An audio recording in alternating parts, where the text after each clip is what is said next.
are live. Welcome to the Leftover Pants Podcast for May 16th, 2017. That's right. Yep. I am Justin Turner. This is my friend Matt. My friend Teddy. Yep.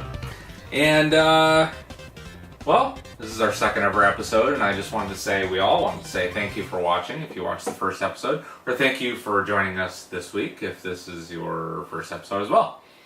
So again, this is a podcast where we just talk about video games and what happened in the week in the video game industry and how it's affecting us personally as gamers and nerds and what we think about it. So basically, I want to start out by asking you guys what you played this week. Teddy, why don't you go first and let me know. What'd you play? I played Pokemon Go. Yeah. Pretty much like religiously on a nightly basis. Yeah, we play that a lot. No. Unfortunately, I don't have enough time for video games right now since I'm running the show by myself at the family business. What family business is that, Teddy? Oh, it's only the best in town, the Sesame Chicken. 23 years in a row we've been doing this, grinding away every day. But for those that don't know, I managed to get my parents to go on a vacation for the first time in 25 years. So I've been pretty occupied with the business, just, running the show by myself. Which doesn't leave much room for video games, in all honesty. So, after a 14-hour shift, I pretty much just hang out on campus and just make a few laps, just play Pokemon Go and walk off some steam before I head home for the night and, I thought that was going to be our little secret. Yeah. That's okay, explain it to them. We can tell them. Yeah. It's not like they're going to steal all the Pokeballs. Really? Yeah. Well, you kind of already fucked up, so. Oh, damn it. Okay, well, we have this cool little loop on campus that we do. Where? What campus? SUNY Plattsburgh, of course, where there's literally, 7 or 9 Pokestops, something like that. Yeah. And you can literally just walk a rectangle on campus. At the same time, you're hatching eggs, going through your inventory, collecting everything along the way. Mm-hmm. And it's a good way to just cycle through your inventory and at the same time replenish your items as well. And of course, catch a bunch of probably garbage Pokemon in all seriousness, right? Mm-hmm. But it's still Stardust and it's still XP, so it's worth it. Mm-hmm. And you're putting mileage on your eggs. There, the secret's out. I'm sorry, Team Mystic. So, just Pokemon Go this week? Yes. Okay. I kept track of some news here and there, before I pass out every night. Oh, we're going to discuss a little news today. Ooh, yes. We got a lot to talk about. We actually have a big episode today. I'm looking forward to it. But before we get to that, yes, Matt, what were you playing this week? Anything good? Pretty much just Puyo Puyo Tetris, of course, and Mario Kart. And then I played some Overwatch, but besides that, that's pretty much my repertoire. What's the event going on right now on Overwatch? Is it all over? Yeah, the event is all over. It was Uprising before. Overwatch Uprising? What did that pertain to? Because I only got to play like a game or two. It was just basically supposed to be some exposition, I guess, to the Overwatch story for future upcoming characters. Added a little bit more lore. It was and it was it was like the showcase for Orisa being launched for her to not be on the PTR anymore, that kind of thing. Mm-hmm. To be honest with you, I didn't really look into the story too much for Uprising necessarily. I just played a couple games. They released a new digital comic along with it too, didn't they? You don't get into the lore too much, though? No, I'm not super lore heavy when it comes to Overwatch, to be honest with you. Mostly just play it to have fun. But, yeah. I don't know if anybody knows, but Matt and I make a hell of a team on Overwatch, don't we? That's what I've heard. Yeah, we're pretty much unstoppable. But, speaking of the comics, I actually kind of wish that they'd put out like a hardcover collected, version? like a volumized version of it, because I'd like to catch up on the lore myself. I think, it would definitely be a lot more enticing for me if it was in a graphic novel-esque kind of format instead of having to buy necessarily the thin ones. Yeah. I saw last week during the event, like toward the end of the event, I think it was like one day only, they had every issue that they made, or every story arc that they made so far for free on Amazon for Amazon Kindle only. But I don't have a Kindle, so it would have been cool to look at. But what did I play this week? I was much the same as you. I played Puyo Puyo Tetris on Nintendo Switch a lot. while my wife watches, whatever show she's watching. fuck was that called? Finding Carter on MTV. Or we're watching it on Hulu. Wait, I do have a question. Did this Puyo Puyo Tetris just come out? It came out like towards the end of the month, or towards the end of March. April? Or was it? It's May now. Yeah. Oh, yeah, so okay. towards the end of April. Okay. It was like the 24th? Yeah, it came out on Xbox. No, actually, it came out on Xbox One in Japan, but it's only out on PS4 and Nintendo Switch here in America. Oh. It's $40, so it's $10 extra on Switch, but it's on Switch, and people want things to play on Switch, like me and Matt. Yes. So we got it, and it's actually like a fucking great version of Puyo Puyo and Tetris. Yeah. And they kind of mix. Oh. Yeah, we actually played head to head for like 3 hours one night. Just kept playing best of 3 matches. But it basically the main mode that they added in this version is like it switches every 30 seconds or so between Puyo Puyo and Tetris. Interesting. And if you can rack up some pretty cool combos right at the end of the 30 seconds, you can add on to your opponent's screen when it switches game modes. It's kind of cool. So in terms of multiplayer, is it just one-on-one? No, it can be up to 4 players. Yeah. And might be time to open up the Switch. Don't tease me. Yeah, it can be up to 4 people online, or 2 people locally, or 2 people over LAN, 2 people over. Yeah, it's got a lot of robust online features. It also has a lot of characters, like unlockable characters from the Puyo Puyo line that not all the Puyo Puyo games were released here in the States, so we don't really have a lot of attachment to those different characters. But it's got a cool animation style and has a story mode to it, which is neat. But I'm a big Tetris guy, and I always got Tetris games on every Nintendo console, pretty much, even if they were multi-platform. Yes. So like I was saying last week, my first game pretty much ever was Tetris 1 on Game Boy. So I felt the need to get it, so I splurged and I got it. Nice. But I was also playing Mario Kart 8 Deluxe, like yourself, Matt. Yep. And even though both of us have played the hell out of it on Wii U, I'm still playing it. Yeah, I'm still playing pretty it much. Yeah. Yeah. Super excited for Disgaea and Street Fighter. The end of this month. They're not like huge releases, but they're. It's something to play on Switch. Yeah, it's just basically more stuff to play on Switch, and I mean, when you think about it, why would I want to play Street Fighter 2 on my TV? That's my question. Yeah. But at the same time, since you have that ability to bring it with you, why not? I'm super excited about it. It has 2 new characters. They're kind of billing it as the final version of Street Fighter 2, but also. It's kind of cool because, like we were saying about the legacy of Tetris on Nintendo systems, Street Fighter 2 was instrumental during the 16-bit era, especially on Super Nintendo, and there was like memories still. 5 or 6 versions of Street Fighter 2. There was also, did you guys know? Just a little tangent. Sure. It was called Super Street Fighter 2 Turbo Revival on Game Boy Advance. Did you guys ever play that? No. That was the last version before the HD. The hand-drawn remakes for all the sprites and stuff came out on 360 and PSN a while ago. Oh, yes. But it was pretty cool, but it didn't have enough buttons on the Game Boy Advance, obviously, but I still have it. It was really cool. Nice. I don't think it's rare, but it's kind of like a hidden gem on the Game Boy Advance. Sure. Interesting. Fun. I kind of have a weird surprise for you, too. I don't know if you guys played Cave Story at all. No. I've heard of it. I've heard it familiar. Cave Story is actually getting Cave Story Plus on Nintendo Switch on June 10th. Is that an exclusive, the physical copy? Yeah, it's going to be an exclusive, as far as I know, exclusive physical copy of Cave Story Plus. Yeah. With a keychain.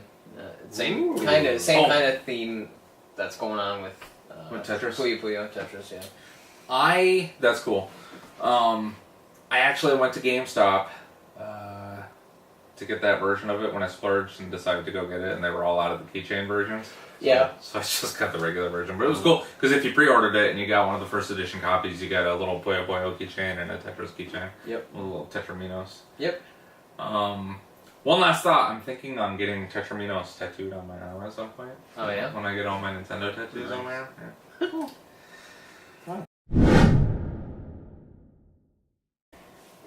Okay, so segment number 2. From now on, I think for accuracy's sake, and so that there's no nerds like myself that'll be down in the comments section saying, you fucking idiots, like you fucked this up or you didn't know when this came out or whatever, we're going to do a correction segment each Of course. Each great idea. each week. It's not an I told you so or anything. and I corrected myself as well. So, here we go. Corrections from last week, in case anybody caught them. Of the 54 of you that watched last week. Thank you. Okay, so, corrections. We talked about, during Quiztacular Volume 1. Yes. We talked about the different James Bond actors and when they appeared in different games and such, and I said something like Timothy Dalton was my favorite James Bond actor, which he was. And I mistakenly said the wrong movie. I forget which one I said. I think I said... A View to a Kill. Because I remember the Duran Duran song. It was a fucking awesome song. It was a theme song for A View to a Kill. That was actually Roger Moore's final appearance as James Bond. Did a little bit of research. Timothy Dalton, he was only in 2 James Bond films. He was in License to Kill. And before that, he was in The Living Daylights. Yeah. I remember liking them a lot, but I don't really remember much about it. Yeah. I just remember not liking Roger Moore. Yeah. 2. Again, none of I Told You So or anything. World of Warcraft was released on November 23rd, 2004. Not 2006. Oh. I thought I said 2004 because I said it was 12 years. No, I said 2004. You said 2006. Did you? Mm-hmm. Oh. But that's okay. Okay, whatever. Just for accuracy's sake. And I said the podcast was recorded on May 8th, 2017. It was recorded on May 9th. Wow. The fucking guy that puts it up. Fine. Yep. So it's forever etched in stone. Oh, and a clarification Yes. for Quiztacular, which was a fairly popular segment last week, so we're going to keep doing it. Was it now? It was. Were there comments saying that? There might have been. There might have been. Red Bull is kicking in. And, so, clarification. Quiztacular was very popular. So we've decided that we're not going to have me ask the questions every week, we're going to rotate. Which is more fair, and then it'll be kind of broken up, and then we can all ask questions. Yeah. So this week, it's going to be me versus Matt, and Teddy's going to ask the questions. He not watered it down, but he wilted it down to 10 questions, correct? Correct. And we're going to write them down, and we're going to go over it a little bit later in the podcast when we get to Quiztacular. Yeah, it's going to be really cool. Oh, yeah. That's all we have for corrections. Do you have anything else? No? Anything that Wow, you're we thinking were of? close to perfect. No. Yeah, we're pretty close. Yeah, Now, that's right. now, Awesome. 2004, I guess, is that referencing when The actual physical release. the actual physical release of World of Warcraft? Yeah. So that means the I beta actually and saw alpha must have a been- viewer actually brought that up to me. Really? Yeah. Wow. Okay, cool. 'Cause I took your word Thank for you, it, viewers. Thanks, viewer. Because I remember, I was living with Dave in 2007, and that's when the first expansion came out. Yeah. I didn't realize it was 3 years of vanilla Warcraft, or WoW. Well, yeah, it's not, yeah. And then the first It expansion was came a out while. 3 years later. That's huge. But yeah, I remember I was working at GameStop at the time, yeah. Yeah. When the Burning Crusade, was it? Which one was Burning it? Crusade was the second, or the first expansion, What yeah. was the first one? Oh, it was Burning Yeah. Crusade? Yeah, I Yeah, remember it. Was Burning fucking Crusade, huge. Wrath of the Lich King, Cataclysm, Oh. Miss Pandaria. Cool. Close to perfect. High five. Yeah. High There five. we go. Ooh, yeah. Good job, nurse.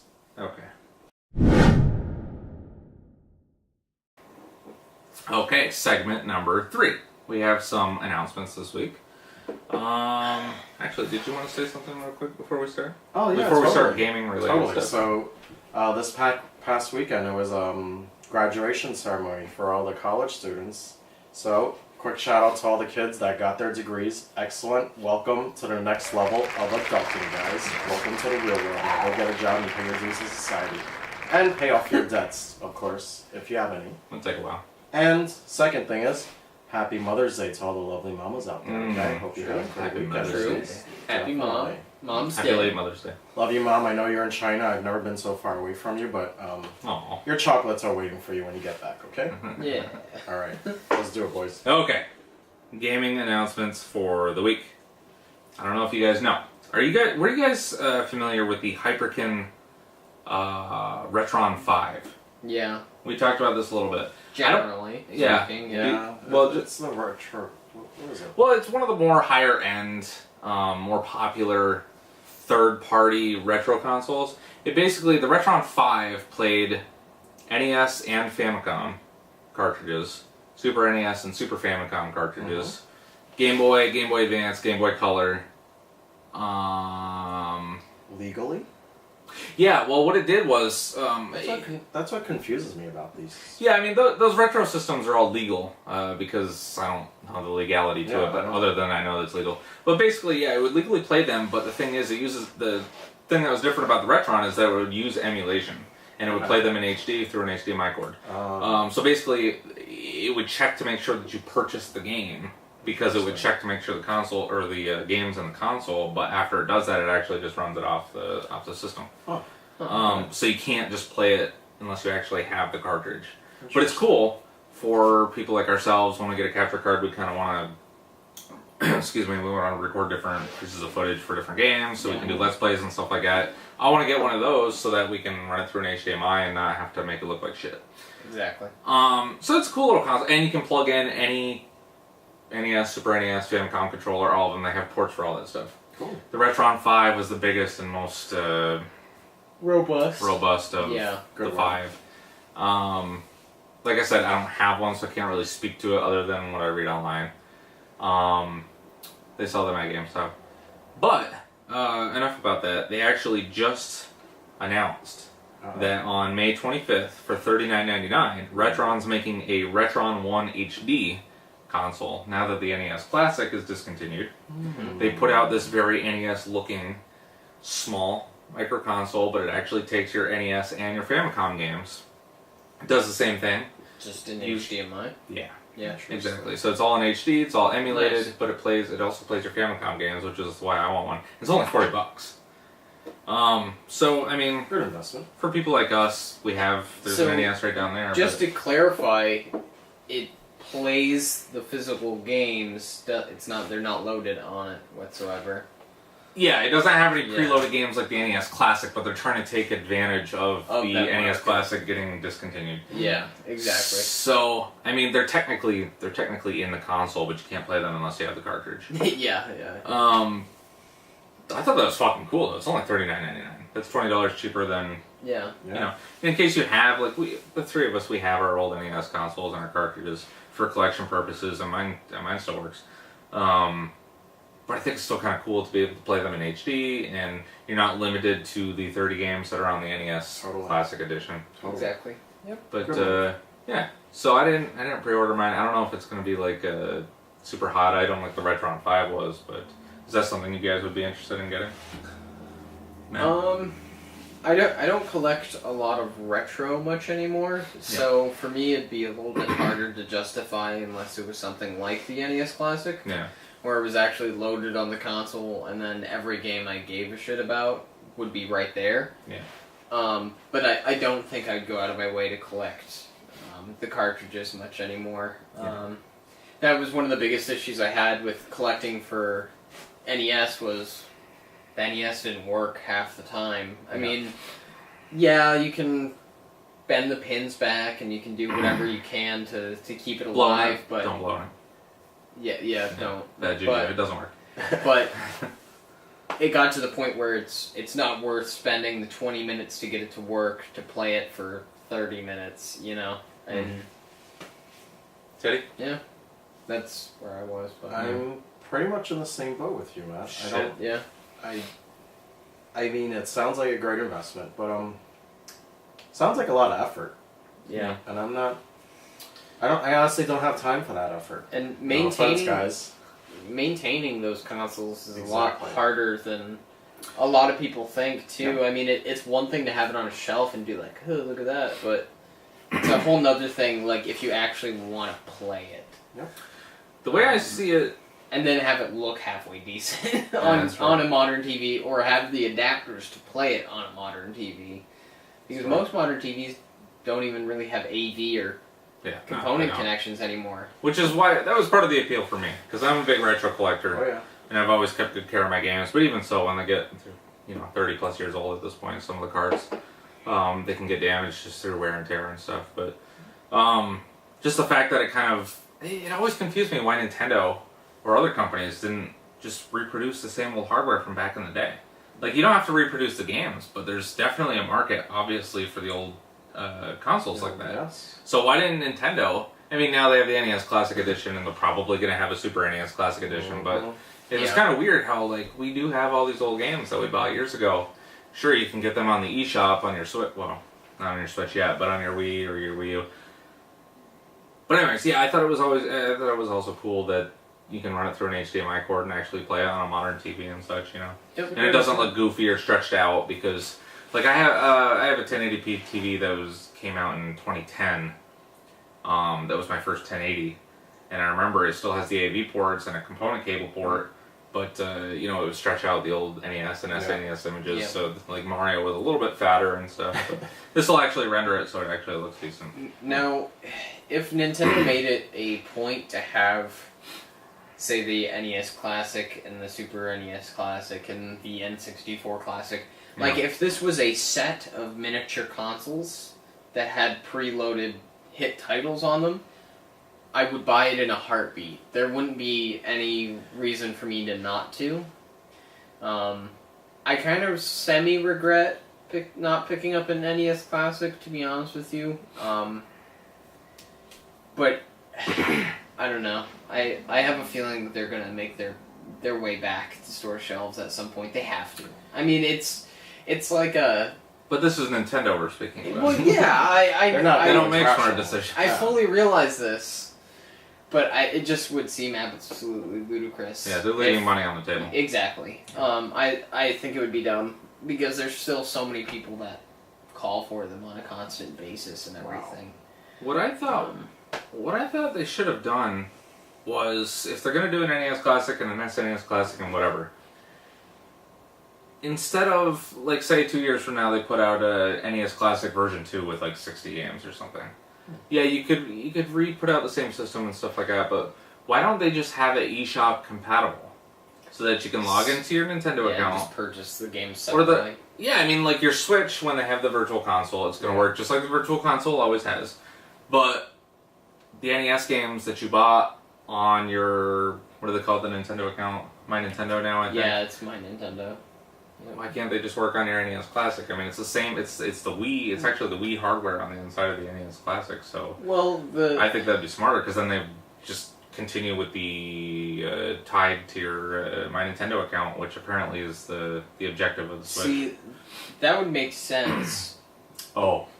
That right. that would very much make sense, which is the critical issue there. Yeah. But I think the reason why Nintendo probably opted for this very standalone kind of feature to it is, number one, they wanted it to be as accessible as possible. So there's no hooking up. This is for people that are like 40 years old that are maybe not gamers. Yeah, that are not necessarily technically savvy, so maybe they don't want to have to hook it up to their Wi-Fi, and then if they have Wi-Fi, for that matter. I know that sounds kind of like something a lot of people take for granted, but there's a lot of people in this area that don't have internet, or don't have access to it, or they live at the end of a road that halfway down it has internet. We live in a very rural area, if you're watching from outside of Plattsburgh. Yeah, it's, so I think it was an accessibility standpoint, and then, I mean, putting in a wireless NIC inside this an NES Classic would up the cost. Yeah, that's true. And if you downloaded these games off the eShop, you would need flash storage of some sort, so you'd need to buy an SD card. That would add to the cost. Storage. I get what you're saying. Yeah, but it would just compound it, so it'd be more of an $80 NES Classic instead of a $60 NES Classic. How much you want to bet the SNES Classic is not going to be $60? Oh, it's going to be north of $60. Definitely. If I had to guess, $74.99 is probably going to be the sweet spot. It's probably a good idea. Yeah. I'm thinking 99. Yeah, I could see that as well. Yeah. With 60 games, probably. In the SNES, especially if they do the FX chip games like Star Fox or I love those. Yeah. I know there was Doom. I probably want Doom on it, but there was another Nintendo one. What do you mean? Like a first party. Yeah, there was Star Fox, and then wasn't Donkey Kong? No. DKC wasn't FX? No. Star Fox. I don't remember. We'll look that one up for next week. Yeah. But if those were never, correct me if I'm wrong, I don't think those were ever available on the Wii or the Wii U or the 3DS Virtual Console for one reason or another. Really? For some reason, they have a hard time emulating the FX chip. So if the SNES Classic, which hasn't even been officially announced yet, if it comes out with the FX chip games on it too, I'm sold. That's a pretty cool, yeah. I mean, I'm already sold. I'm already Yeah. sold, really. Yep. Wow, there were that many, huh? Yeah. I didn't realize this. Dirt Racer, Star Fox, Stunt Race FX. That's the big one, the Mario World 2. Duh. That was an FX game? Yeah. Okay, they stopped branding it as an FX game by that point. That's true. Now, the reason why Star Fox 2, we'll leave this in. Yeah. The reason why, we were just talking about it earlier, the reason why Star Fox 2 was not released because Miyamoto, it was actually like 99% complete. And you can actually still get like a reproduction cart with the ROM in it. It's not an official release, but Star Fox 2 never released because the Ultra 64, which was later the Nintendo 64, Miyamoto didn't want the 3D games to be seemingly available on the old console because then it would take away from the new console. Yeah. So they canceled Star Fox 2 completely. N64 got delayed by 6 months, so they actually could have released Star Fox 2, and then it really never saw the release the light of day. Ugh. Which kind of sucks, but like I said, you can actually get like a fairly decent looking cart for it, and I'd like to play it at some point because a lot of the aspects of Star Fox 2, the original Star Fox 2, they used in Star Fox 0 and Star Fox 64 later. It's a nice little factoid. Thank you. Yeah, definitely. Okay, so next segment. New releases this week. Yes. What did we say it is? May 16th, 2017. Tuesday, Injustice 2 comes out for PS4 and Xbox One. Mm-hmm. It is the... It's going out for PC? Injustice 1 came out on PC. Is it coming out as 2 on PC this week? It'll be a correction for next week. We'll figure it out. So Injustice 2, for those that don't know, it's a DC Comics fighting game made by NetherRealm Studios, who makes the Mortal Kombat games. And the shitty Mortal Kombat vs. DC Universe, which broke my heart in 2008. And the awesome Mortal Kombat 9 and X. 10. But it's called X. That came out a couple years ago. Is this rated teen? No. Rated teen, right? I don't know, it's a little dark and violent. I don't know if it's rated T for teen or M for mature. I mean, there's no, like, finishing moves. Like, it's not as gruesome as Mortal Kombat by any means. But it's definitely got the newer... Now I'm a big DC Comics fan, I will spare you the rant. But it very much has the tone and the grittiness of more of the modern, like the New 52 and DC Rebirth and stuff like that. But there's actually like a special edition with Steelbook for $99.99 that comes out tonight as we're recording this. Well, it's almost midnight, like literally right now. GameStop did a 9. They did, yeah. Anyways, I really want to get it eventually. There's other things coming out though. Are you interested? I'm a sucker for steelbooks. Yeah. And if this steelbook looks pretty, I'll buy it for $99. Will I play the game? Probably. Will I play it on release? Probably not. But I will get to it because I do like fighting games. And I like these mature... I like how this is a lot more mature. It seems like there's a good story in it, just like Injustice, the first one. Yeah. And if it's a good single-player game, yeah, I'm in. There's a nice, typical NetherRealm branded story mode. Yep. Supposedly, I haven't played it, obviously.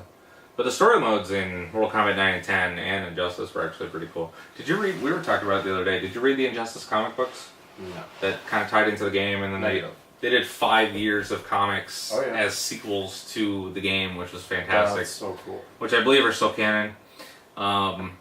But this is actually a full sequel after, like 5 years after the first game, and it's all in the Injustice Earth, like whatever the designated Earth was in Injustice. It has nothing to do with Earth 1 or anything like that. Oh.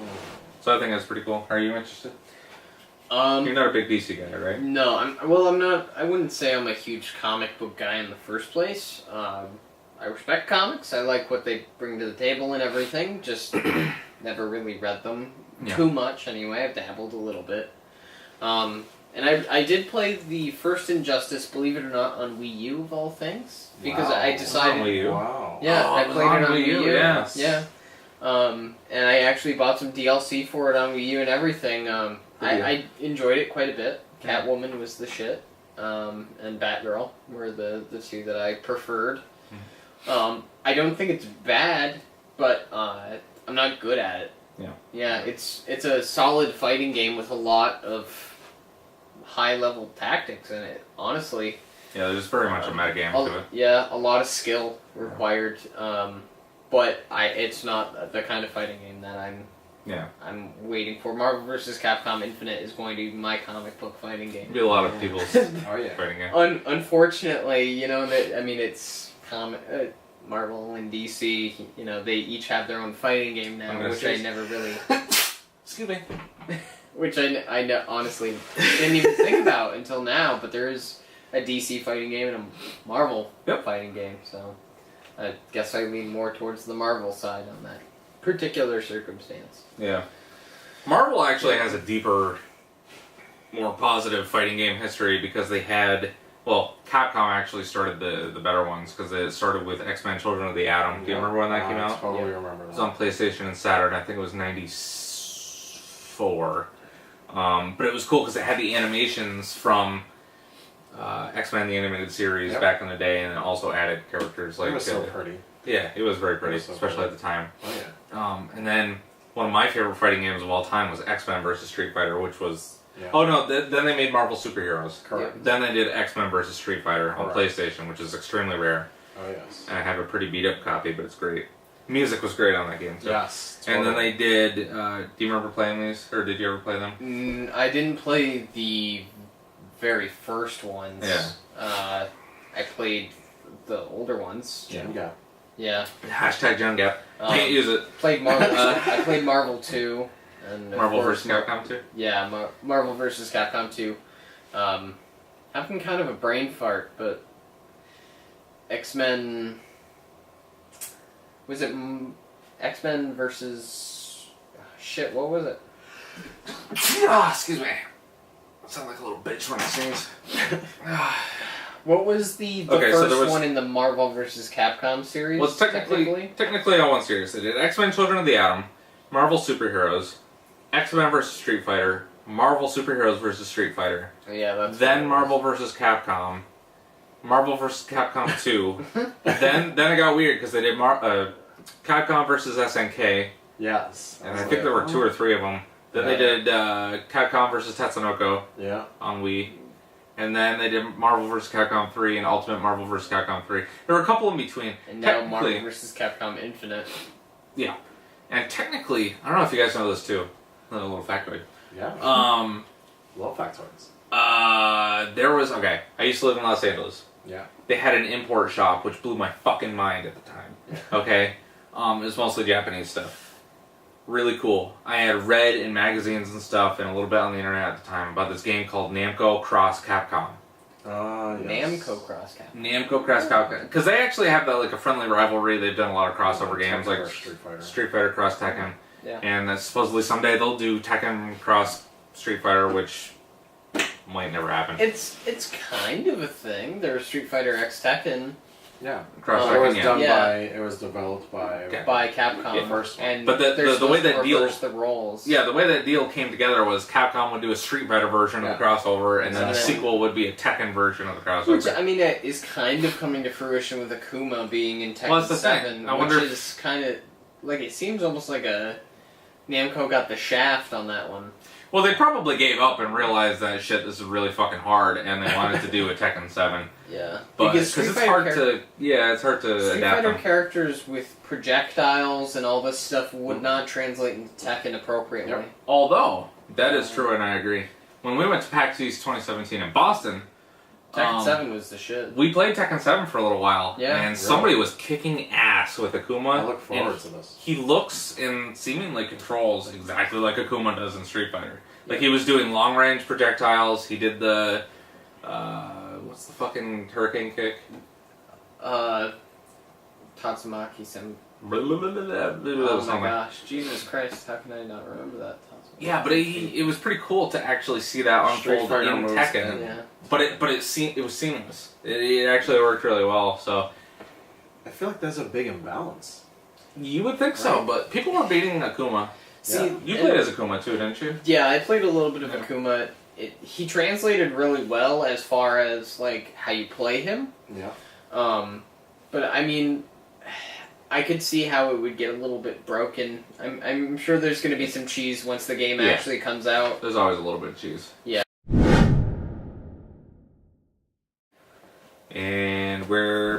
We had some technical difficulties, according to a friend of mine. We should rename the podcast Technical Difficulties, which is actually pretty. I kind of believe that. Pretty good idea. Yeah. It's probably taken though. Just like everything else. Just like GenGap. Yeah, I bet you you get the people free that plugs. Yeah, I bet you the people that make GenGap don't even fucking put content on their page anymore, do you? Yeah, assholes. Fuckers. Alright, second release this week. Nintendo weird. They put games out on Friday. This coming Friday, Fire Emblem Echoes comes out on Nintendo 3DS. I'm stoked. Alright? Kind of. Oh, you go first then. Tell me about it, because I don't even know which one it is. Is this the remake of 2? Of 2, which was on Famicom? Yes.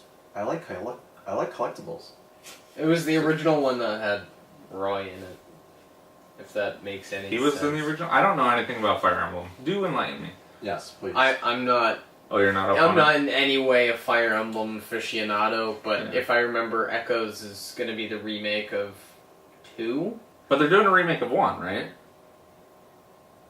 I don't know. Are they? Shit. I'm not a big Fire this Emblem is guy. Yeah, Switch release, right? Blood? No, it's the 3DS. So there's Oh. 3 Fire Emblem games that got announced the other day.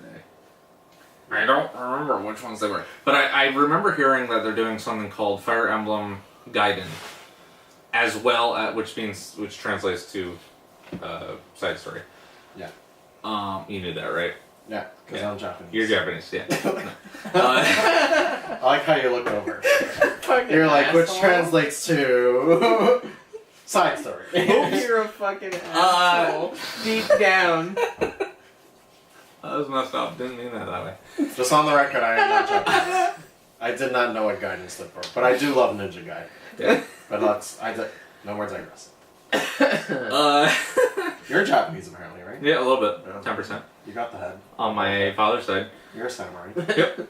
Tom Cruise. No, I heard that they're doing Fire Emblem's Legends? There's a... Okay, no. Well, Fire Emblem Warriors. Yes. Okay. which is the Muso version. Echoes, Right. which is the 3DS game. Okay, and so the Gaiden, Muso which one is the side story. first one that's coming out on Nintendo Switch. That's the Omega Yep. Force. But I thing. think they're also doing a remake of the original. I don't know. But anyways, Fire Emblem Echoes, unless we're going to be corrected next week, is the remake of 2. Did anybody play 2? Negative. Did anybody play 1? Absolutely not. I haven't played a Fire Emblem game long enough to probably give an opinion, really. Teddy? Negative. Moving Never on. played any. Yeah. Moving on! But I'm excited nonetheless. In news, it's coming out, and it's a Nintendo game. Hooray! I mean, the 3DS, Cool. they're really pushing out a decent number of pretty big 3DS titles Yeah. to end its lifespan, which is Surprised. pretty Yeah. cool. They have Hey Pikmin comes out this summer. Pikmin. Ever Oasis, Ever which Oasis. I actually am probably going to buy. It's the number 2 most pre-ordered game on Amazon as of today. What's Wow. that? Ever Oasis. Ever Oasis is, yeah. Oh shit! Yeah. Okay. Yeah, Wow. I was looking at the That's pre-orders today. That's Wait, incredibly What is surprising. this game?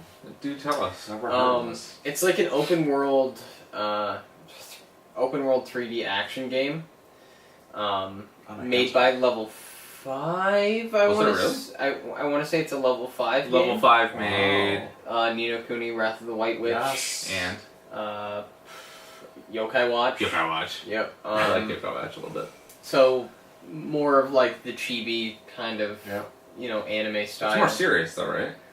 Ni no Kuni's incredibly serious. No, I mean the Ever Oasis. Ever Oasis. Yeah, it's kind of got like the in between kind of feeling going on, but you get party characters and solve puzzles and explore and kill shit and I haven't watched a ton of footage on it, but Yeah. it looks like something up my alley, so I'll probably give it a shot. I think the whole basis around it is you're trying to gather resources to build up this oasis in a giant desert, essentially. So Sounds cool.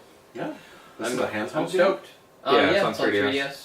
It's cool because they're trying a couple somewhat new IPs on 3DS. Why not just take the chance? And, I mean, a lot of people have 3DSs, so if it sells, it sells. Yeah. Something Um, I've been concerned about is actually Hate Pikmin. Yeah. It's more of a kiddie version of. I'm- It's a side scroller this time. It has this kind of watered down, chintzy look to it. like it's not a full 3DS release. Like it kind of seems like it should be like $10-15 on. Well, Nintendo Nintendo does that sometimes. And it's like Chibi Robo Ziplash with Pikmin. That was a failure of a game. Yeah, and it kind of is giving me that strong vibe. I want to buy it because it's a Pikmin game, and I want to support Pikmin. It'll be $15 in summer. I'm gonna wait till bargain bin time. I'm not gonna spend $40 on that. That's ludicrous. There's also Miitopia coming. You guys know what Miitopia is? Yeah, I know what Miitopia is. It's basically a giant, built-in me game. Except playable. I used to think what platform is this on? The 3DS. 3DS. I used to think the Mii games were stupid. Now the Mii, it's been 3 generations of Nintendo consoles where it's kind of part of Nintendo's ecosystem and their culture. But the one that changed my outlook on the Mii characters was Tomodachi Life. That was like almost my game of the year a couple of years ago. It was really cool. It wasn't like super deep, but there were so many different items you could do. You basically scanned your Mii character in to the game and you played as yourself, but you started this hotel on an island. Oh man, I really like that game. And you could scan all your friends' 3DS codes, like their QR codes, and get them into the game, and it would also add their personalities, like kind of like a miniature version of them. I don't know how. It's Simsy, but it's cute and it's goofy and it was bizarre at the same time. And you can like whip up different recipes and you can go to the shop. No, it was just you just spent all your time unlocking new characters, and then there was also huge websites devoted to it at the time because it was kind of like a flavor of the month thing for a while. Because there was nothing coming out that summer for 3DS. And they started putting out QR codes for all these different celebrities, or like fan-made celebrities, and different characters from different games and stuff. Smart. And since that was the basis of the game, they couldn't be like, no, you can't have Hulk Hogan in a Nintendo game in the middle of a sex tape escapade. But they did. And so it was actually pretty cool, because you could actually, they also had like inverted voices. I keep going on tangents, but it was a cool game. What's the name of this game? Tomodachi Life. Tomodachi Life. But you're Japanese, so what does Tomodachi mean? I don't know. I'm Japanese. Yeah. No, a little bit. But the new one that's coming out is Miitomo, and it's kind of like an RPG version. Miitopia. Miitomo was the kind of awful iOS and Android game, Yeah. It was kind of like a watered down version of Tomodachi Life. Yeah, it was kind of that semi-sequel. But, long story short, Miitopia is coming out for 3DS as well, and it's kind of like an RPG, humor-based, with the same type of Mii character integration. Same type of like mindset that you go into Tomodachi Life with, you go into Miitopia with. Yeah, it's really. If you ever get a chance, if you like busting the 3DS out, and everybody at home, I do highly recommend Tomodachi Life. Though it's probably pretty cheap now too, but it was actually a huge hit in Japan. It was a huge hit here too. I remember for a minute, yeah. Yeah, I remember selling copies and copies of Tomodachi Life, insane amounts. Factoid. Yes. Factoid. Tomodachi Life was actually Tomodachi Life 2 in Japan. They actually had a first one before we did. Yeah. But they just didn't bring it west. I'm guessing the first one did pretty well, right? In Japan, yeah. It was a big deal, and then number 2. I don't know what happened after that. There are a couple rumors that leaked this week. Okay, are you guys ready? Have you heard anything lately? Okay, we're going to start with the smaller one first. Far Cry. Are there any Far Cry fans? No. Not really. Oh, shit. Why? Okay. Enlighten me. Well, okay, we'll skip over. Okay, I'm a big Far Cry fan. Far Cry 3 and 4 particularly. Yeah. And Blood Dragon. Didn't play Primal. Don't need to give you the whole history. But I think they're good games. Yeah. Far Cry 5 leaked from a reliable source. I don't have the reliable source. I'm not citing my source's mom. But I had it in my other version of these notes, which I forgot to print off. Whatever. Far Cry 5 apparently takes place in the Wild West in Montana at the early part of the 1900s. Which is that the 20th century? Yeah. Yeah. Early 20th century. Yeah. Basically where Red Dead Redemption took place, but in Montana. Which I'm not up on the historical aspect of what was going on in Montana. Like mountain men and shit like that. Yeah, it's a little mixture, which I think could be kind of cool. One, because every Far Cry has like a vastly different locale. Yeah. They did Africa, they did the Himalayas. They did prehistoric. Kind of like, something. wasn't it like Caribbean Islands For Far 3. Cry 3? Yeah, 3 was fucking phenomenal. That was probably the best one. But yeah, supposedly Far Cry 5, or whatever the next Far Cry is going to be called, is going to take place in the Wild West. The important aspect of that is that Red Dead Redemption 2 comes out this fall as well.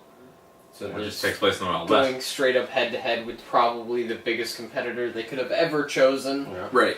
But Basically Grand Theft Auto. Yeah. That's what they're going up They're against. going against in the GTA. Wild West GTA, yeah. You just I mean, don't do that. But they are vastly different games, though. I mean, if you think about the Far Cry structure, Yeah. it could be really, really well done, actually. Do you guys remember a game called Gun? Gun? Yeah, Gun. I remember Gun. Gun was a Rockstar game, wasn't it? No, it came out around the time that Red Dead Revolver came out. Okay. I thought it was a superior game at the time. I mean, this is like 05, 06. It was on PS2 and Xbox 360, I think. But it kind of you could go into first person at the time, but the weaponry was very limited, obviously, because it was the Wild West. But I'm thinking, like, first of all, Red Dead Redemption was awesome. Playing in the Wild West was never something that I thought would be interesting. Yep. Playing in the golden age of piracy in Assassin's Creed Black Flag, I didn't think would be interesting, but it turned out to be phenomenal. And I got really interested in the whole pirates, the mystique of the golden age of piracy, and going around in your different warships and stuff like that. So I got sucked into that. I think playing a Far Cry version of the Wild West and that Red Dead Redemption era style gameplay could be pretty cool in terms of the basic Far Cry structure of the gameplay, in terms of going to different outposts, going to different towns, and discovering all these different areas in the wildlife. Could be pretty cool. Yeah. But that's just me. You guys you didn't play any of the old ones, did you? Far Cry? Yeah. I never got through it. I played maybe like an hour of Far Cry 3, an hour of Far Cry 4. Nothing crazy. Weren't interested. I'm not interested. Yeah. I played the first Far Cry, of course, on PC, and the second Far Cry on PC. Those are fucking hard. Yeah, the first Far Cry was kind of bullshit, and the second one, Malaria. I mean, that's basically, that was like the definitive point where I said, "Fuck this game." It's about 6 hours in. It's just straight up fucking insane malaria disease. It was all the time. It was a different developer, the first two, though. Yeah. Like after that, they made it really easy and just like all gunplay. And it follows the basic Ubisoft structure in terms of go to these towers, open unlock up the map. tower, open up maps. Yeah. What were you gonna say then? And then Far Cry 3, I put like 12 hours in. You know, That's not a good chunk. Yeah, just a decent chunk of time. But after I got done exploring stuff and doing the basic exploring of things, I wasn't super interested after that. And Far Cry 4 played less than an hour. 4 was more of the same. Yeah. Just prettier, but not as good. And Primal, I haven't even touched. I haven't either. I've seen gameplay, but I haven't actually touched the game ever. Okay, so we'll skip over Far Cry. You guys haven't played it, Mm-hmm. but I touched on it. The big rumor, everybody has an opinion on Assassin's Creed. I'm a big Assassin's Creed fan, full disclosure, despite its flaws. I got very much into pretty much every sequel. We're not going to go over that. Big Assassin's Creed fan. Some of them are awful games. I'm into the lore mostly. Yeah. The controls are awful. They need to fix that. Rumor has it, to catch you up on the rumors, that Ubisoft took a year off last year. They said, no, we're going to put a lot of TLC into the next Assassin's Creed and kind of relaunch. I don't like the word reboot because that signifies like they're starting the story over and restarting the canon. That's not what they're doing. They're relaunching the series with whatever comes next.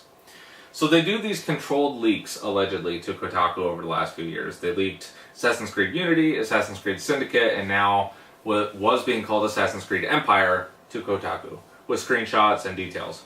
They did the same thing this year. Tons of details came out about what used to be called Assassin's Creed Empire. Now it's called Assassin's Creed Origins. So let me quickly just bring this up. Interesting. And let me see if this appeals to you guys. Sure. You guys are lapsed fans, or have you played any of them at all? I didn't play the first Assassin's Creed. I heard it was alright, but it was more of a proof of concept. Yeah. I played Assassin's Creed 2 and I absolutely loved it. I put a shitload of hours into Assassin's Creed 2. Played a little bit of Brotherhood, but I just kept kind of wanting more Assassin's Creed 2. As shitty as that sounds. I haven't played Revelations. I haven't played 3. So you're out of the loop on the lore. I played a little bit of 4. Yeah. But as far as like the canon or the story, I'm completely lost.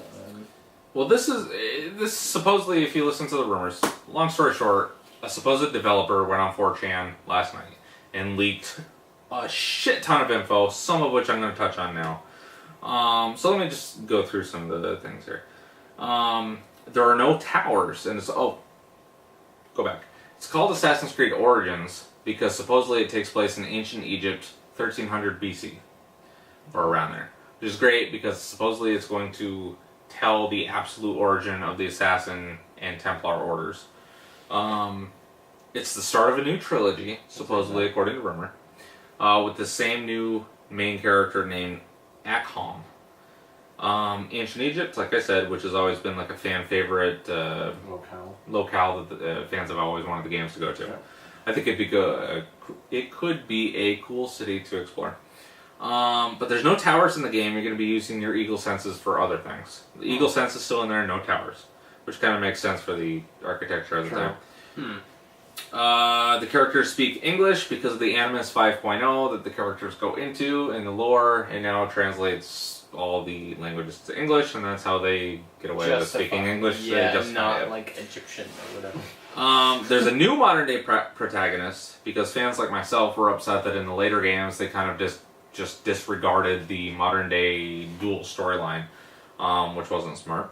So there's a new modern day protagonist. He's a male. He's mixed race. He's already a trained assassin. He's with a new modern day team of assassins that helps him achieve his task given by William himself, William, Rebecca, and Sean. Some of the modern day supporting characters all return. Despite the old rumors, there is no naval combat in this one. You just sail from place to place, city to city. Point B. Yeah. But you can kind of customize your boat like I guess you could in The Witcher 3. I didn't play much of The Witcher 3. And that's where we're going to leave it there. But basically, it's kind of a relaunch for the series. They took a year off. Assassin's Creed Syndicate was well received, but it sold like shit because Unity was so bad and it kind of killed the franchise at the time. Yeah. But if you ask me, Assassin's Creed is like a damn big franchise for Ubisoft. It's probably their biggest franchise. But once they started putting them out every year, sometimes 2 or 3 a year, like they did in 2014, you got a little overblown, kind of like Call of Duty. I agree. Yeah. Yep. Are you interested in the Egypt setting?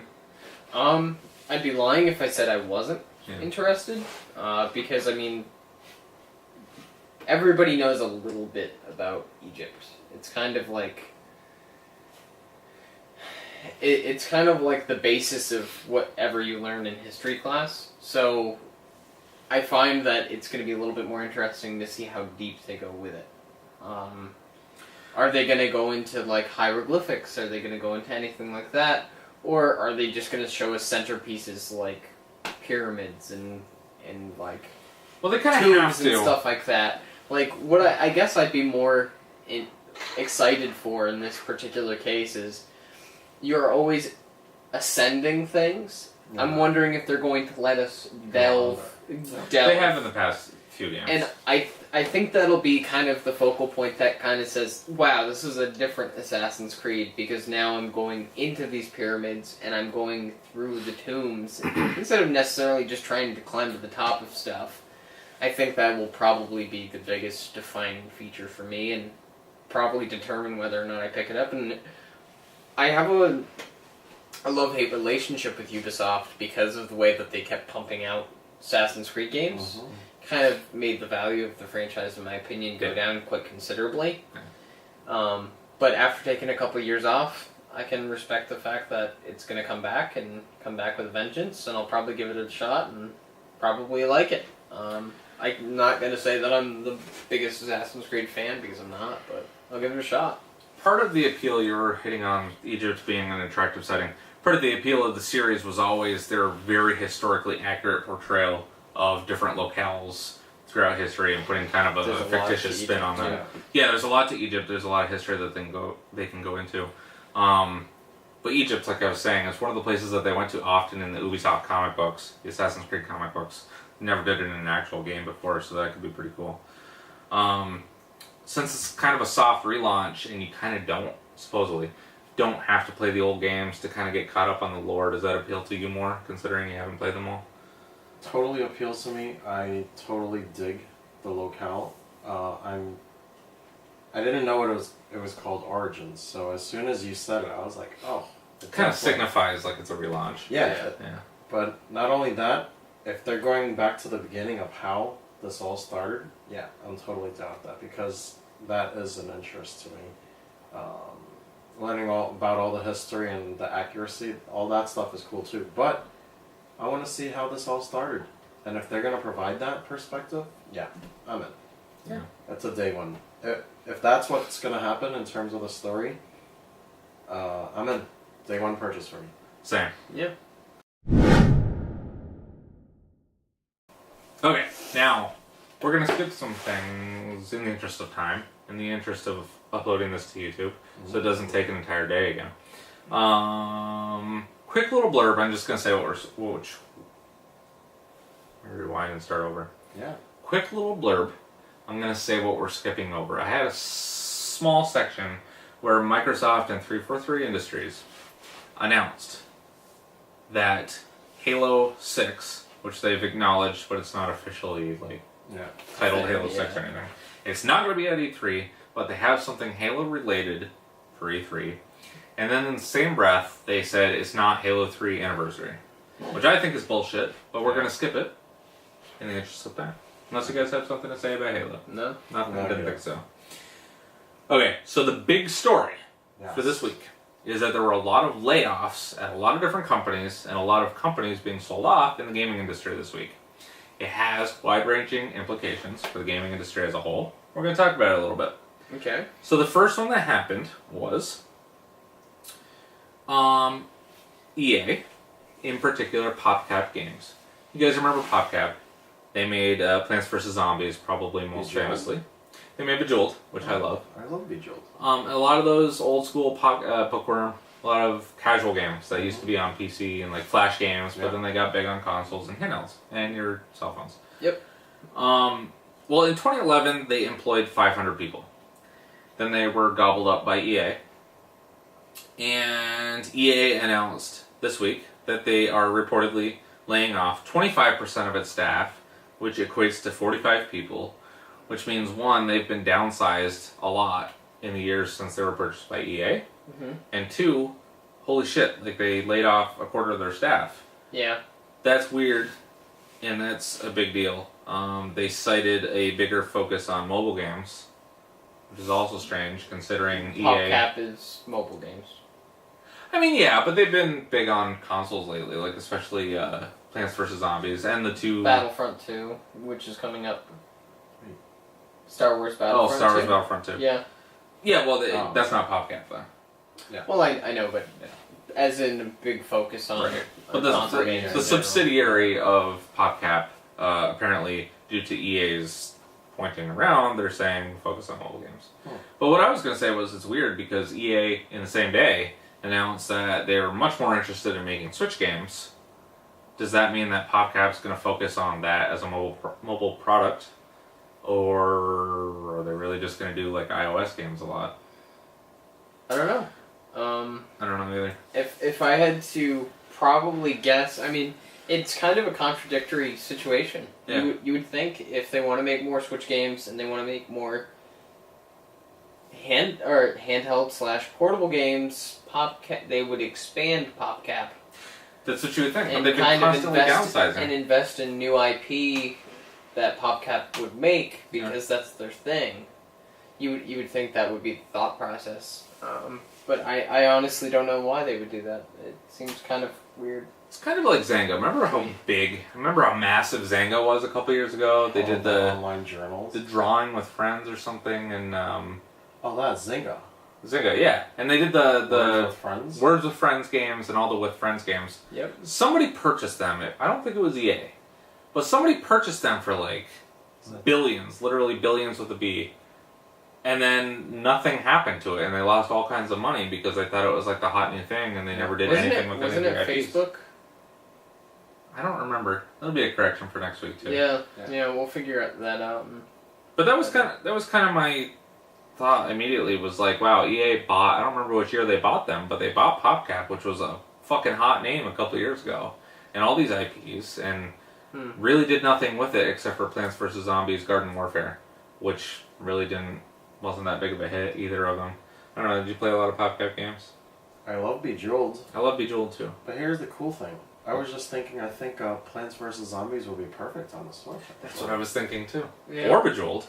Yeah, totally. You know what I was thinking too was, well, it's not PopCap, but The Sims and SimCity would be actually perfect for something like Switch as well.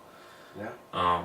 Sure. Which would be cool if EA really is putting more games on Switch. Because right now they only have FIFA, and the rumors are saying that it's not even the actual newest FIFA game. It's a port of last year's PS3 FIFA with the newer. I don't know anything about fucking soccer, but with the newest roster or whatever. I mean, like Madden. Here's the thing. Here's what I was thinking. We're kind of getting away from PopCap and the whole big story, but you know what I was thinking the other day? I was like, I never bought a Madden game in my life. Not because they're not worth it or anything, but I mean, $60 because every they're year. not worth it. It's a sports title and they're not worth it. But like on Switch, I consider buying Madden. You know what I mean? Like it'd be kind of a cool. Well, I mean, you can have short games and stuff. You can have in the palm of your hand. Like I've been playing Puyo Puyo Tetris a lot in the palm of my hand. I didn't think I was going to use the Switch handheld, really ever. But I've probably used it more handheld while my wife is watching TV than I have on my TV. Actually, like, yeah, as a console. Yeah, I mean, having Madden, like a full-fledged Madden game in the palm of your hand would be kind of cool. But that was the first thought I had. And here comes the fucking train! We're gonna take a short intermission, just for the train. It might be funny if we loop it in too. Oh, I'm totally kidding. And we are back from our second technical difficulty of the episode. Train intermission. Which is a new low in the long history of the Leftover Pants podcast. We'll see if we can get through the rest of the podcast without a train or a problem. Alright, so the last big story, kind of continuing from where we were so rudely interrupted. With PopCap. Or PopCap? With PopCap. But let's go back to EA. The future of two huge franchises, one is EA, one is not, is in jeopardy, or is in question. The first one, to stick with EA, EA has formally announced that the future of the Mass Effect franchise has been put on ice. I don't know if you guys are big Mass Effect fans. Did you play through any of them? Played 2, played a little 3. Love 2 shit. though. I love 2. Yeah, not a Mass Effect guy in any way, shape, or form. Oh. I was. But we'll skip on that too. But I was a huge Mass Effect 1, 2, and 3 guy. Huge. But and they were all great. I don't understand the kerfuffle that was about 3 and 3's ending. I thought it was fantastic. Had to end somehow. But I didn't play Andromeda because there was nothing but negative press around it. It was kind of unfinished. EA obviously forced the development team to release the game before it was finished.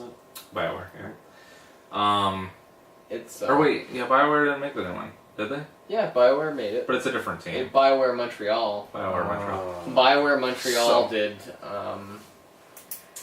Andromeda, and I think BioWare Austin made. I don't remember. But regardless, all the other ones, I mean, that'll be correction for next time, but it's shipped in an unfinished state. Very unfinished. The facial animations and a lot of the character models were in disarray. And there were tons of glitches. It was all over Twitter. Bad, huh? Yeah, it was bad. It was so I figured what I'd do is I'd wait for the price to go down. Of course. Why not? And when all the patches are out, I'll play it eventually. So, but basically, Mass Effect 5 may not come out anytime soon. But you guys didn't play, so we're gonna skip back. Oh yeah, they also announced that members of the Mass Effect Andromeda team are being reassigned from working on patches. He's like Star Wars, right? They're going to Star Wars Battlefront 2, which is kind of sad. Understandable. The second one has nothing to do with EA, but it still has to do with the industry shakeup, which is our big story today. Square-Enix, and this one was a huge surprise to the industry this week. Square-Enix separates from IO Interactive, and they're selling off the company to the highest bidder sometime this summer. They made the Hitman games. In particular, the new Hitman Reboot, which was an episodic game that won Game of the Year at a couple of publications, including Giant Bomb this year. Absolution, right? No, this is the follow-up to Absolution. It's just called Hitman. Oh, It was episodic, which was actually damn good. I'm sorry, yeah. Is it over? It just, the season 1 just ended in December, which was the 1-year anniversary of the game. They're still supporting it in terms of like, what do you call the elusive targets? Oh, yeah. They do a special one every week. You get one attempt at them. But they continue to support it aside from the new episodes, all the way up to December with new content, new weapons, new elusive targets, etc. Yep. Surprised the hell out of me that they pretty much, for no reason, it's not like they were losing money on the game. The game was a success. It won several Game of the Year awards in 2016. And now they're just like, we're going to sell the company, and the future of the IP is in question. Interesting. Rumors state, just to be fair, rumors online state that IO Interactive will retain the franchise and take it with them when they leave. So it's no longer under the same umbrella that Tomb Raider is.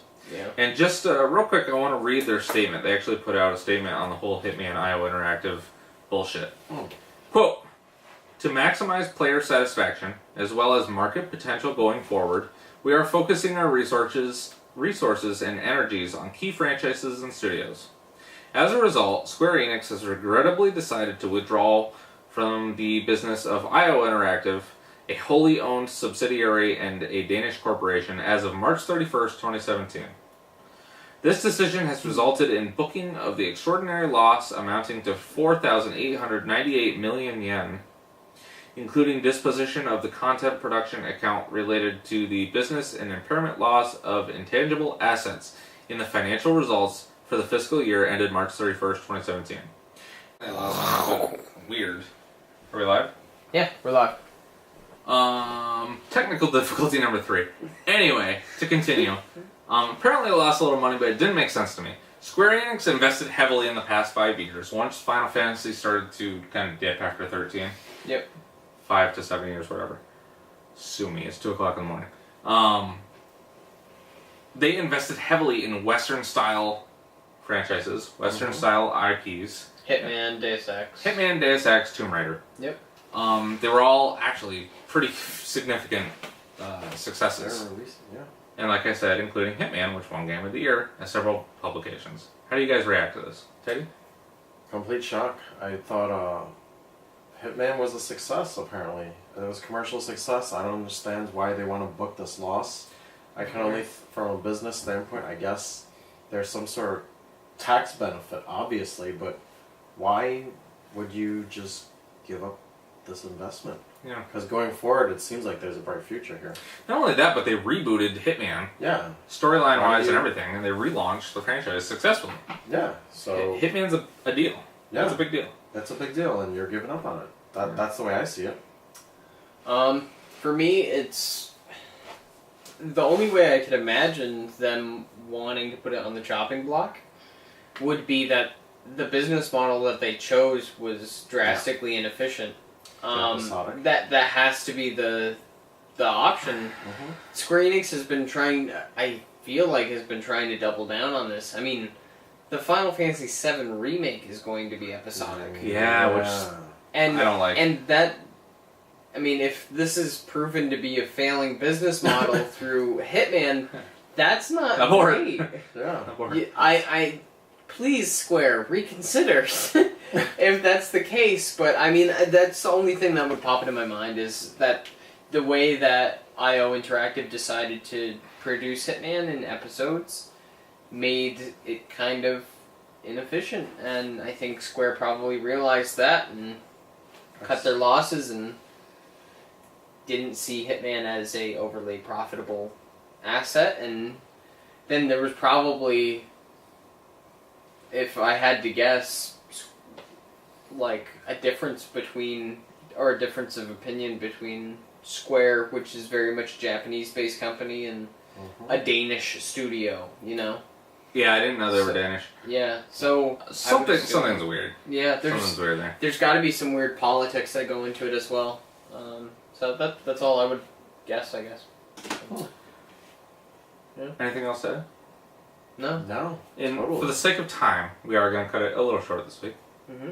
But next is the second ever installment of Quiztacular Video Game Edition. Oh, yeah. Today, featuring Teddy as your host. So we're going to play musical chairs. Thank you. We're going to switch around here. Totally. I'll put cool music in. Yay. So this is what it feels like. Yeah, cool. Interesting. Yeah, it's pretty cool. Definitely. Okay. Alright, my awesome nerds, you guys ready for this? I can't tell you how excited I am. Oh, you sound thrilled. I am incredibly excited. How many hours from now do you have to get up for work? About probably 4 or 5 at this point. 4. 4. Yeah, 4. Okay. Alright, guys. It's an abbreviated version this week. Yes, I've got 10 questions for our contestants. Alright, guys. Matt leads the season. Yes, 1-0. Matt's up. 1-0.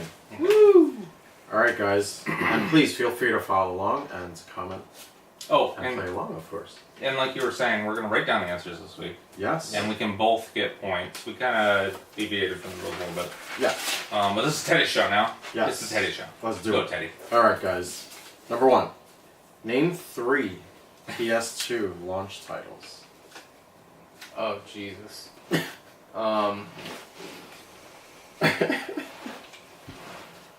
Now, full disclosure, I recall when I was buying my PS2 at launch, and it sounds insane when you talk about this right now, but back then, I spent like $800 at launch. Wow. Yeah, ridiculous. I think that got me 6 launch titles. And I never spent so much money at launch. But we were talking the PS2 here. We're jumping into DVD format. It was a big deal. Yeah, totally big deal.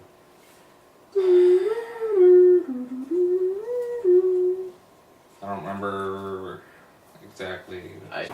Again, that was name 3 PS2. Do we get partial launch points? Because I think I might have messed up the title of one.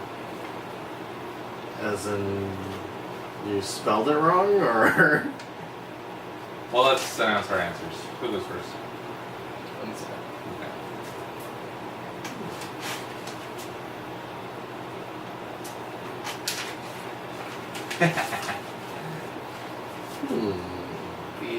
These Can't are... say I'm impressed. Huh? I can't say I'm impressed. Oh, shit. But I can't say I'm not impressed either. You're gonna be very not impressed when you see mine. Very, very not impressed. Alright, Matt, I'm sorry. Yeah. None of those qualify. Yeah. That's kind of what I was expecting. But we have a winner here on question 1. Summoner counts, Tekken Tag does, and Fantavision. Is that what it was called? Yes. I knew it was something Vision. Very good. Very nicely done. I would not expect Summoner to come from either of you, to be honest with you. That was a good one. I'm a big RPG guy. Yes, apparently. Apparently. Yeah. Alright. Might have to talk a little louder because of the air conditioning. 1-0, guys. Okay. Red Sox Nation. Next. 1-0. Next. Number 2. What is the name of the Dreamcast memory card?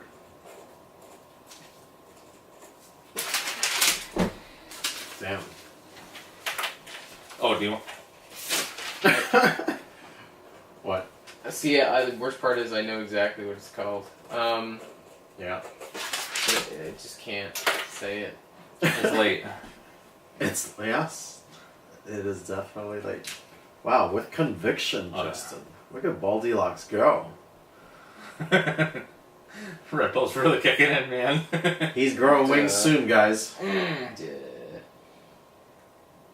Yeah, it sucks when you know you have it and then it's like, See, how do I write it? It is... Speaking of, do you guys even have one? Oh, yeah. I betcha. I don't have it. Got a blue one now. I have the blue transparent. Did you ever have a pocket station? No, The I always PlayStation? wanted one. I don't have one either. But it's useless here, that's the thing. It's completely pointless. I just wanted one just cuz. I know exactly what it is. I forfeit that one. You forfeit that one? Yeah, I know what it is and what it does, but I can't say I the guess name we're right going now. two up now. The VMU. I knew it. Yeah. I knew you were going to say VMU and then write it out. Yeah, Visual just in case. memory unit. Not fucking around here. It was a really cool toy, by the way, and an excellent memory card. I wish we would have something like that, but there's kind of no point, I guess, right? To have portable storage like that. Not anymore, I guess. Yeah. No. But it was really it was cool a for product its of its time. time, yeah. It was so awesome. I remember playing virtual tennis on it. Mm-hmm. All right, guys, 2-0. Raising your chow on Red Sox Nation. Sonic Boom. All right, now, guys, number 3. In Metal Gear Solid 4, what brand of laptop did Snake use? It's an actual real-world brand.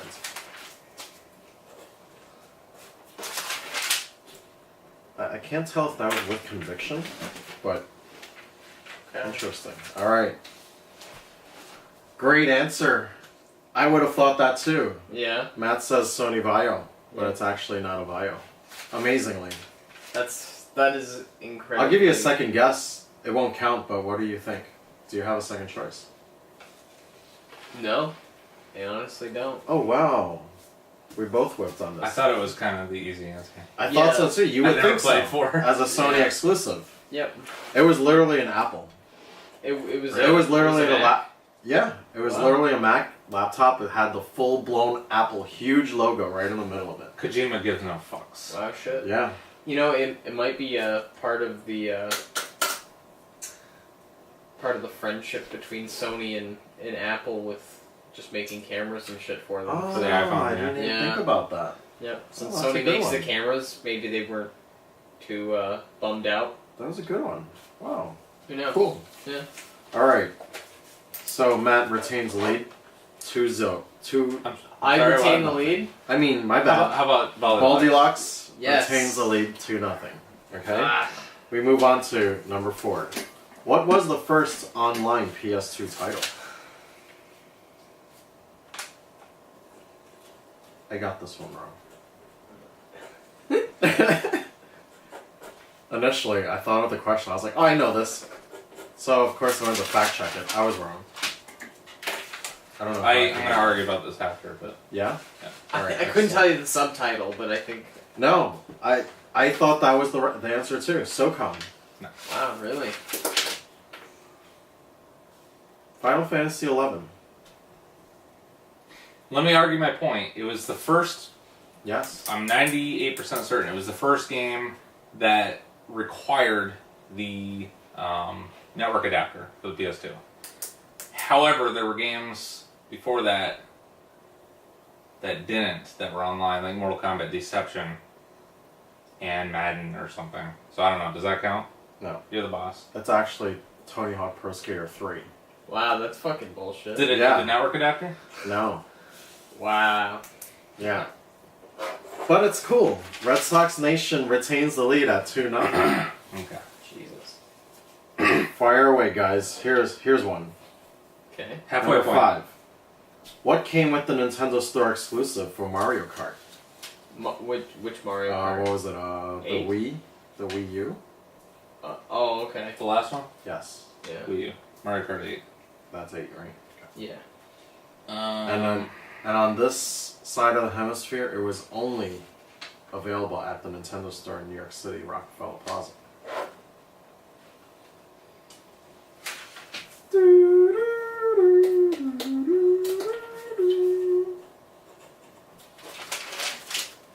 Well, bam. Matt, you have to know that. Yeah. The blue shell statue. Baldilocks, I feel like you whiffed on this. Yeah. Mario could have probably used a big dildo, but that is not the answer. I'm sorry. I apologize. I couldn't remember you- the blue shell. Yeah. You just talked about it last week. Yeah, I couldn't I remember. figured it was going to be a gimme. Yeah. Yeah, Matt's on the board. 2-1. Now all I have Baldilocks. to do is literally get every other one. Well, here we go. This is going to be awesome. It's 2-1, right? Yep. Yeah, it's just 2-1. What was the MSRP for the deluxe NES when it came out? Oh, wow, yeah. Before my time, Closest wins, or has to be head on? Closest could win. Okay. Yeah, that's fair. I didn't even think about that. Negotiation skills. Yeah, you totally got me to agree to that one. Very impulsive. I didn't even think that one through. I'm like, huh.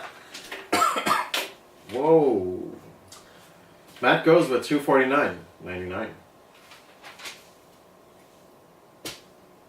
Baldy-Locks 89.99. Yeah. For the win. For the win. It was actually 99.99. Oh, wow. It came with the robot Rob. Yeah. It came with the 2 games, Gyromite and Somehow I Duck thought- Hunt.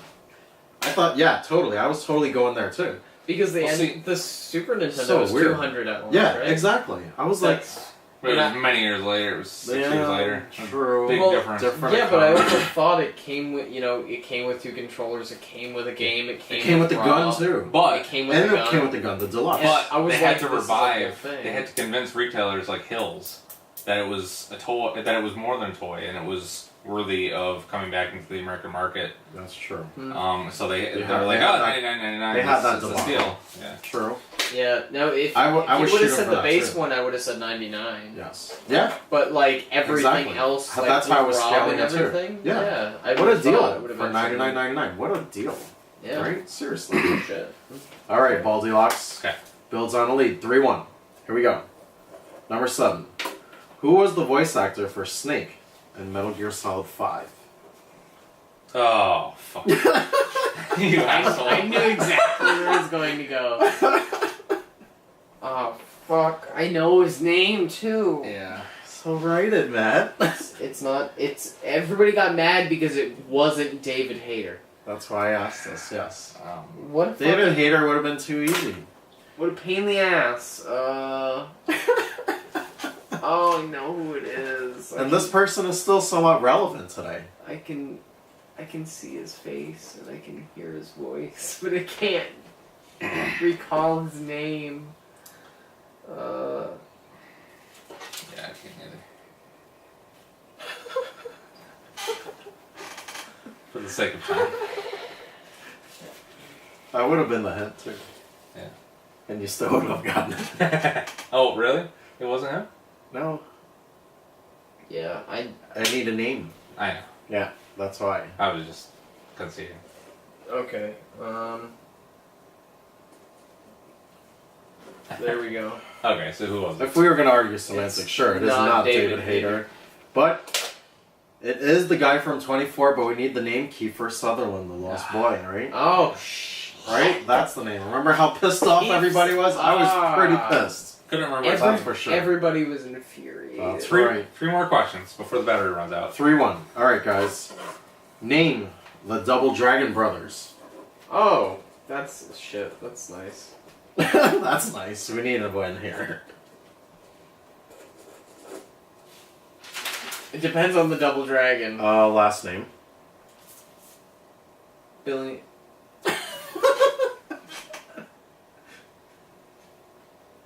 Oh, I didn't wow. know he had a last name.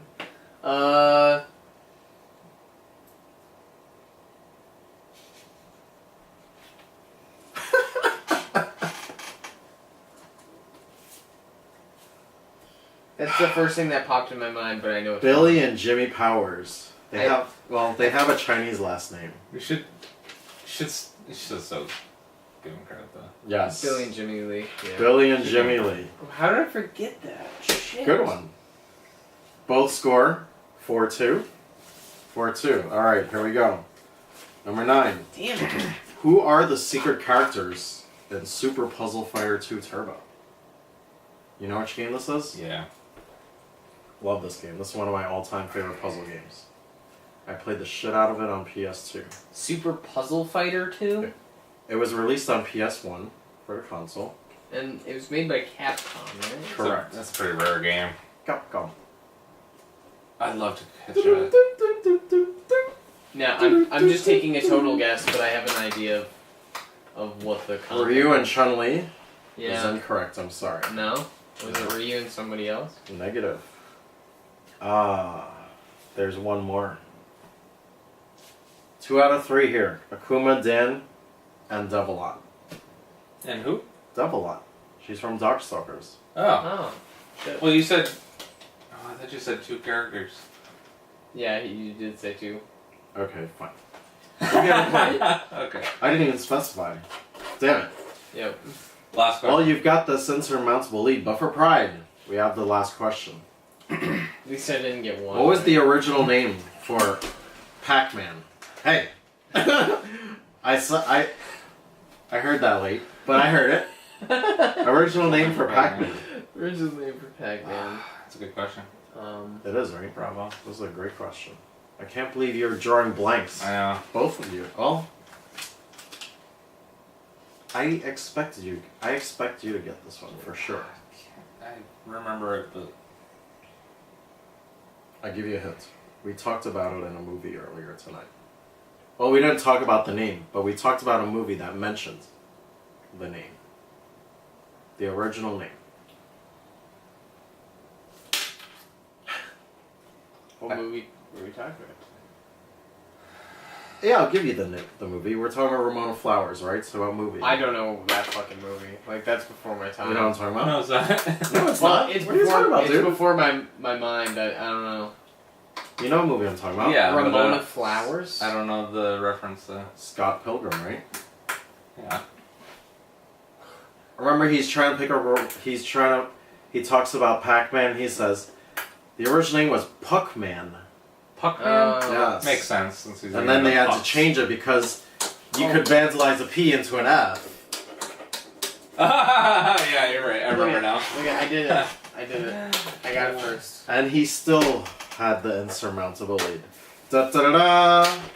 Matt That's Matt. is Yeah. tied with Justin with 1 win apiece. I have yet to get on the board in this head-to-head battle, Next week. but this concludes Quiztacular this week. Yay! Yay! Okay, so to wrap up, Yes. we're not cutting just because the battery's probably gonna run out. That was fun, guys. Let Thank me you. check. That was. Thank you very much. Yeah, good questions. Thank you. I had something in my old notes, not in this. Oh, one. the 27th. Yes, on the 27th, I am off. Non-gaming, or kind of gaming related, but it's pretty cool. Matt and I, and you're very much invited. Thank you. My favorite film franchise of all time is the Alien trilogy, but also the Alien franchise. Alien Covenant comes out soon, and we're going to do some Alien coverage. Ooh. I get to share something very special with Matt. Matt's a little younger, Gen Gap. He has never seen the Alien Free series. plug. Yeah. Another free one. Fuckers. Matt has never seen the Alien franchise. Not one. We just found out. No. We just found out that Teddy has only seen Alien Resurrection, also known as the worst movie of all time. Apparently. I thought it was pretty good. I'm going to talk about it with these guys, and you're very much invited if you'd like to come. So- We're going to do an all-day, 13 or 14-hour fucking marathon, What the? where we're going to watch Alien, Aliens, Alien 3, and the awful movie that is Alien Resurrection. Yes! Now, there are other Alien movies which Yeah. we'll watch another day, but I want Matt, and now Teddy, to see the original series in its entirety, and the special edition of Aliens. For context, we'll talk about it later. We're going to videotape the before and after for each film, so that we can discuss how I love it, and hopefully that you guys love it. Mm-hmm. And we'll discuss the context of the film when... we're going to discuss the context of each film, who directed them, why they're awesome, or in Resurrection's case, why it sucks. And hopefully you guys enjoy them. We think it'd be a cool piece of content for the Leftover Pants YouTube page. Yeah. So we're going to do that. Yeah. And we're going to do it all day on the 27th. It'll probably be up on the 28th or 29th of May. And in closing, thank you guys for watching the Leftover Pants podcast. Yes, thank you. Thank you for joining us, Matt.